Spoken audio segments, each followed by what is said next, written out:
दोस्तों आप लोग का स्वागत करते हैं अपने चैनल देसी डिटेल्स ओनली के एक और न्यू वीडियो में। आज की वीडियो में हम लोग बात करेंगे, हमारे एक सब्सक्राइबर है, उन्होंने बहुत ही प्यारा क्वेश्चन किया। उनका नाम विकास है और उन्होंने हमसे कहा है कि भैया मुझे किसी भी बैंक से, मतलब मान लीजिएगा अगर आप एसबीआई बैंक से पर्सनल लोन लेने जा रहे हैं तो कह रहे हैं कि उसमें मुझे जो रेट ऑफ इंटरेस्ट लगेगा और कितना रेट ऑफ इंटरेस्ट लगेगा, मुझे क्या सिविल स्कोर लगेगा और ये सिविल स्कोर क्या होता है, और मैं अपनी मेरी जो मंथली किस्त बैंक में जाने वाली होगी वो मुझे कितनी लगेगी। उस बिहाफ पे मुझे आप कैलकुलेट करके बताइए कि मेरी मंथली किस्त कितनी लगेगी अगर मैं 4 लाख 5 लाख या 10 लाख का लोन, पर्सनल लोन लेता हूं एसबीआई बैंक से या किसी अदर बैंक से। मतलब कि इस तरीके से मुझे एक्सप्लेन करके बताइए कि एक ही वीडियो से मैं सारी बैंक का डिटेल एक बार में जान जाऊं। तो आइए आज की वीडियो में हम लोग इसी तरीके से समझेंगे ये सारी चीजें। आप लोग अगर बिगिनर हैं, आपको कुछ भी नहीं पता है, किसी भी बैंक में लोन लेने से पहले आपको क्या क्या चीजें पता होनी चाहिए, तो ये सारी चीजें आज की वीडियो में हम लोग इन डेप्थ में बताने वाले हैं।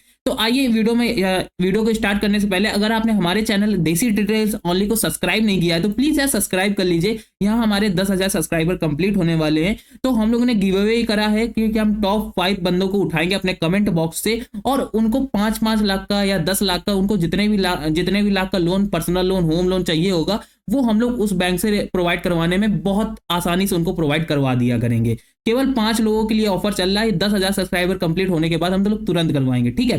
तो आइए चलते हैं, हम लोग पहले डिटेल समझते हैं कि अगर आप किसी भी बैंक से या लोन लेने जा रहे होते हो ना, तो पहले समझो कि आपको क्या रेट ऑफ इंटरेस्ट लग रहा है, ठीक है। तो ये जो रेट ऑफ इंटरेस्ट है कि 11% से लेकर के 14%, ये सैलरीड और सेल्फ एम्प्लॉयड बंदों के लिए लग रहा है, ठीक है। ये चीज आपको पता चल गई कि जो सैलरीड और सेल्फ एम्प्लॉयड बंदे होते हैं उनके लिए जो रेट ऑफ इंटरेस्ट चल रहा है वो हम लोग को 11% से लेकर के 14% तक का लग रहा है, ठीक है। अब यहाँ पे आपको ये चीज कंफर्म हो जाती है कि 11% से लेकर के 14% पर ईयर के हिसाब से आपको लग रहा है, ठीक है। तो इसमें आपको ये डिफरेंस दिखाई दे रहा होगा 11 से 14%। ये 11 से 14% में कितना परसेंट आपको लगेगा ये आपको नहीं पता हुआ है, ठीक है। अगर आपकी जॉब है या आपका खुद का बिजनेस है तो आपको जो रेट ऑफ इंटरेस्ट लगेगा 11 से लेकर के 14% का लगेगा।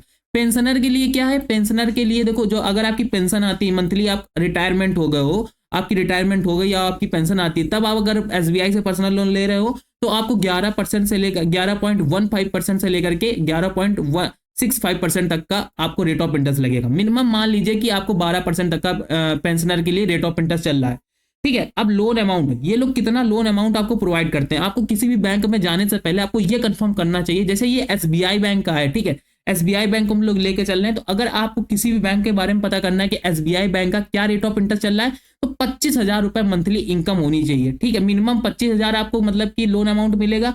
मैक्सिमम कितना मिलेगा, 20 लाख रुपए मिलेगा। पेंशनर में कितना है, मिनिमम 25,000, मैक्सिमम 14 लाख रुपए, ठीक है। तो पेंशनर में थोड़ा लोन कम हो जाता है, हालांकि जो जॉब करते हैं और जिनका बिजनेस होता है उनको जो लोन अमाउंट है वो 25 से 20 लाख रुपए आसानी से मिल जाता है, ठीक है। अब लोन टेन्योर की बात करी जाए, कितने साल तक के लिए आप लोग को लोन मिल सकता है, तो जो जॉब करते हैं और जिनका बिजनेस होता है उनको 6 सालों तक के लिए आपको एक पर्सनल लोन के लिए आपको टेन्योर देखने को मिल जाता है। इतने साल तक आप लोग लोन ले सकते हैं।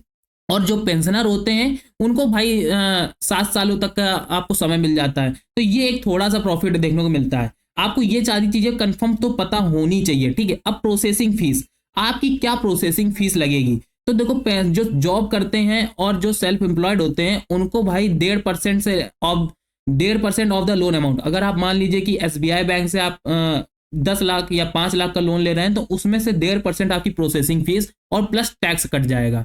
कुल मिलाकर के आपकी 6 से 7 मतलब कि 6-7-8% आपका केवल आपका प्रोसेसिंग फीस जाएगी, ठीक है। और पेंशनर में 0.5% ऑफ द लोन अमाउंट और प्लस टैक्सेस, मिनिमम 500 रुपए, मैक्सिमम पता नहीं भैया, ठीक है। तो ये आप चीज आपको तो बैंक में आपके पास आसपास जो भी बैंक हो वहां पे जाकर के आपको ये चीज कंफर्म पूछनी है, ठीक है। अब आपकी आती है एज, आपकी एज कम से कम 21 से 58 साल होनी चाहिए, ठीक है।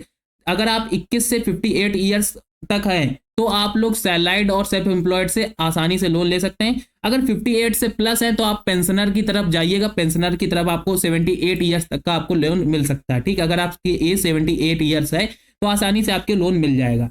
अब देखिए एसबीआई में सैलरी और इनकम, देखो क्या है कि एसबीआई में सैलरी भाई आपकी 15,000 रुपए ऑनवर्ड होनी चाहिए, ठीक है। और सेल्फ एम्प्लॉयड बंदे जो बिजनेस करते हैं तो उनका मंथली का टर्नओवर भाई 3 लाख प्लस होना चाहिए। इसमें लिखा नहीं हुआ है, मैं आपको बता दे रहा हूं, ठीक है। अब पेंशनर मैं आपको बता दूं तो pensioner at the direct of the bank account, मतलब कि आप लोग भाई जो जो पेंशनर हैं वो आप सीधे जाकर के बैंक से कंफर्म कर लीजिएगा। ओके, अब मेन सबसे बड़ा क्वेश्चन आता है क्रेडिट स्कोर।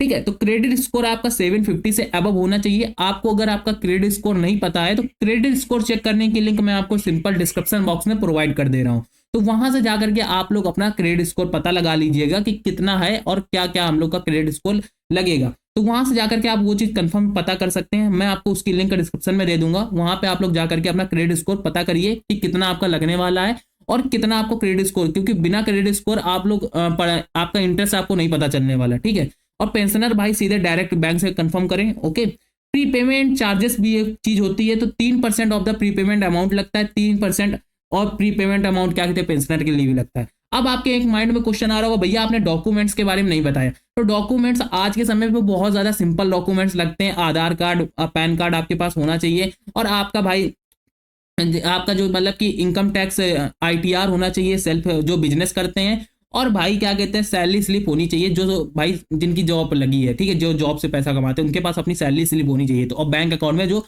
पैसा आपका आ रहा है वो आपको कम से कम 3 महीने का आपको प्रूफ देना होता है। ये सारी चीजें बेसिक होती है, तो ये मैं डॉक्यूमेंट्स के बारे में नहीं बता रहा। अब हम लोग समझते हैं कि हम लोग को मंथली EMI हम लोग की कितनी लगेगी। मान लेते हैं कि जो हम लोग का ये SBI का बैंक है, ये हम लोग को 11% से लेकर के 14%, जो विकास भाई हैं उन्होंने हमको अपनी डिटेल्स भेज दी थी। ठीक है, तो उसके अकॉर्डिंग हम लोग समझ लेते हैं। तो पहले हम लोग आ चुके हैं ये वाले EMI कैलकुलेटर पर।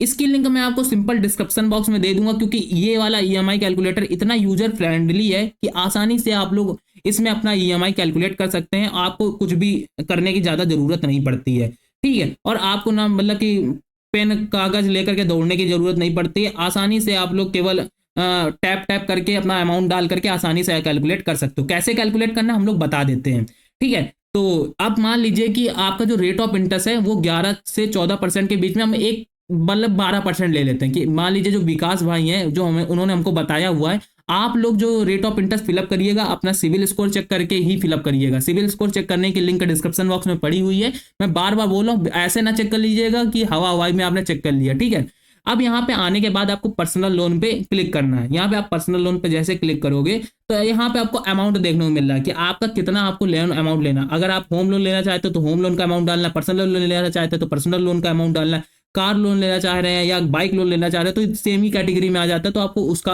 ऑप्शन सेलेक्ट करना है। तो हमको पर्सनल लोन चाहिए। अब हमको जो भाई हैं, जो हमारे सब्सक्राइबर हैं विकास भाई, उन्होंने हमसे कहा है कि मुझे 5 लाख का लोन चाहिए। तो हम लोग ठीक है 5 लाख का अमाउंट डाल दे रहे हैं। अब उन्होंने हम लोग रेट ऑफ इंटरेस्ट हमको पता है, तो हमने यहाँ पे 12% डाल दे रहे हैं। ठीक है, तो हमने 12% डाल दिया।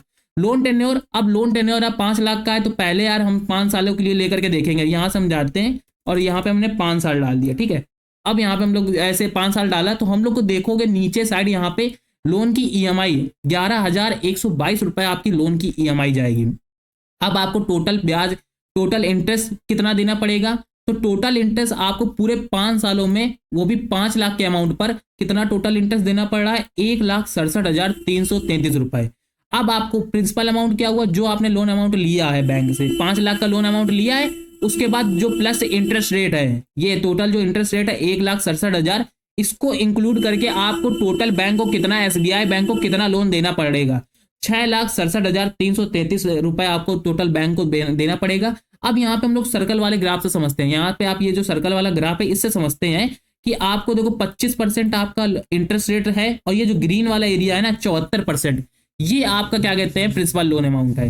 तो आप लोग अब ये समझिए कि आप अगर 11,122 रुपए की EMI आप और भी बढ़ाना चाहते हैं, तो आप लोग यहाँ से आसानी से अपना मतलब कि 5 साल को कम, 5 साल को हम लोग सीधे कर देते हैं। यहाँ पे हम जा करके 5 सालों को कर देते हैं 4 साल। तो 4 साल के बाद देखते हैं कि हम लोग की मंथली EMI 13,167 रुपए, बट जो यहाँ पे 1,67,000 रुपए बच रहा था वो 1,32,000 हो गया है। तो हम लोग को इंटरेस्ट कम देना पड़ रहा है। तो अगर हम लोग यहाँ पे देखते हैं कि जो उन्होंने कहा कि 15,000 तक हम अपनी EMI दे सकते हैं, तो तीन सालों के लिए लेते हैं तो ठीक है। जो ये 67 मतलब कि 70,000 रुपये हम लोग यहाँ पे कम से कम बचा लेते हैं, अगर हम लोग 16,607 रुपये हम लोग अपनी मंथली किस्त देते हैं। ठीक है, तो इस तरीके से आप लोग आसानी से यहाँ पे कैलकुलेट कर सकते हो और देख सकते हो कि 5 लाख का अमाउंट 12%। आपको मेन क्या पता होना चाहिए अगर आपको अपनी EMI कैलकुलेट करनी है, कि आपको कितना रेट ऑफ इंटरेस्ट पता है, कितना आपको इंटरेस्ट रेट लग रहा है। तो इंटरेस्ट रेट जानने के लिए आपको अपना सिविल स्कोर पता होना चाहिए कि आपका 750 है कि 650 है, ठीक है। तो वो आपको पता होना चाहिए, तभी आप लोग जान सकते हैं कि मेरा रेट ऑफ इंटरेस्ट कितना लगेगा, ठीक है। फिर आपको कितने सालों के लिए लेना है और कितने, वो तो आपके बजट के अकॉर्डिंग है कि आपकी मंथली किस्त कितनी जा रही है, आपका पैसा कितना है, आपके पास इनकम कितनी आती है, वो आपके ऊपर डिपेंड करता है। ओके, अब हम लोग थोड़ा नीचे समझते हैं कि टोटल जो पेमेंट है तो वो हम लोग को पता चल गई। अब हम लोग यहाँ पे देखते हैं कि आपको थोड़ा देखो हर हर ईयर की, आपको देखो हर ईयर का आपको डेटा पता चल जा रहा है कि देखो जैसे 2023 में अब 4 महीना बचे हुए हैं, ठीक है। सितंबर से हम लोग की किस्त जा रही है, तो ये हम लोग ने सेलेक्ट कर लिया। देखो यहाँ पे आप यहाँ पे ये भी डाल सकते हो कि किस महीने से आपकी किस्त जाना चालू होगी। तो हम अक्टूबर डाल दे रहे हैं कि अक्टूबर के 1 अक्टूबर से मेरी किस्त जाएगी। तो आपको 2023 का देखो डेटा पता चल जाएगा कि प्रिंसिपल अमाउंट अक्टूबर में आपका कितना जा रहा है, 11,607 रुपए जा रहा है, 5,000 रुपए आपका इंटरेस्ट जा रहा है। देखो ये जो इंटरेस्ट रेट है वो धीरे धीरे कम होता जा रहा है, हर साल वाइज साल देखोगे तो देखो ये इंटरेस्ट रेट हर साल वाइज साल कम होता जा रहा है। अब 2026 में हम लोग का जाकर के लोन कंप्लीट होगा, यही अक्टूबर सितंबर के समय देखो लास्ट में हम लोग का केवल प्रिंसिपल अमाउंट जाता है और इंटरेस्ट रेट केवल 164 रुपए स्टार्टिंग में हम लोग से ब्याज अचक के लिया जाता है, ठीक है। तो ये चीजें आप लोग यहाँ से पता कर सकते हो, इसको प्रिंट भी करवा सकते हो। तो इस ईएमआई कैलकुलेटर को जो यूज करने का मेथड है वो मैंने आपको समझा दिया, जिससे आप लोग हर एक जो बैंक है, एसबीआई, एक्सिस, अदर बैंक, जिससे भी आपको लोन चाहिए होगा ना, तो उसमें आसानी से आप लोग इस ईएमआई कैलकुलेटर का यूज करके आप लोग आसानी से बहुत अच्छी तरीके से यूज करके अपने बारे में समझ सकते हो, अगर आपको कुछ भी नहीं पता है। तो आई होप आपको ये वीडियो पसंद आई, तो वीडियो पसंद आई तो प्लीज आप वीडियो को लाइक कर देना, चैनल को जरूर से सब्सक्राइब करिएगा। देसी डिटेल्स ओनली को 10,000 सब्सक्राइबर कंप्लीट करवा सकते हैं। तो